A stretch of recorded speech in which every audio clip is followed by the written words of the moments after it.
ગાંધીનગરમાં પણ અચાનક જ વાતાવરણ બદલાયું। બપોર પછી ગાંધીનગરમાં અચાનક જ વરસાદી માહોલ જામ્યો। વાદળછાયા વાતાવરણની સાથે કમોસમી વરસાદ ગાંધીનગરમાં પણ। કમોસમી વરસાદના કારણે ખેડૂતોની ચિંતામાં વધારો થયો છે।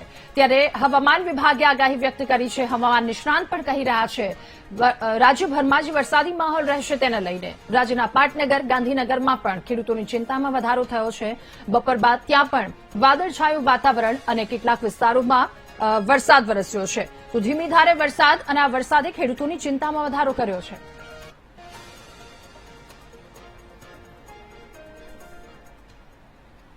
અને રાજ્યના ખેડૂતો પર ફરી આકાશી આફતના એંધાણ દેખાઈ રહ્યા છે। હવામાન નિષ્ણાંત અંબાલાલ પટેલે માવઠાની આગાહી વ્યક્ત કરી। પ્રી મોન્સૂન એક્ટિવિટીના કારણે આજે વરસાદની શક્યતા વ્યક્ત કરાઈ છે।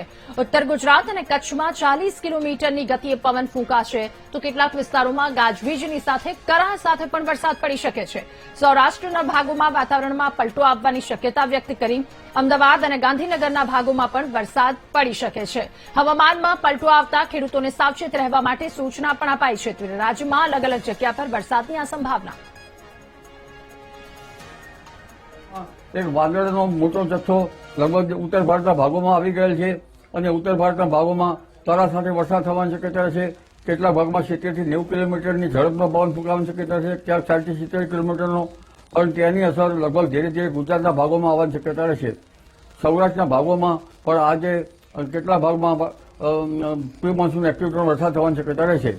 આ ઉપરાંત ઉત્તર ગુજરાતના ભાગો, સાબરકાંઠા, હિંમતનગરના ભાગો અને લગભગ અરવલ્લીના ભાગો વરસાદ થવાની શક્યતા રહેશે, જેમાં પ્રી મોન્સૂન એક્ટિવિટીનો વધુ વરસાદ હિંમતનગરના ભાગોમાં થવાની શક્યતા રહેશે।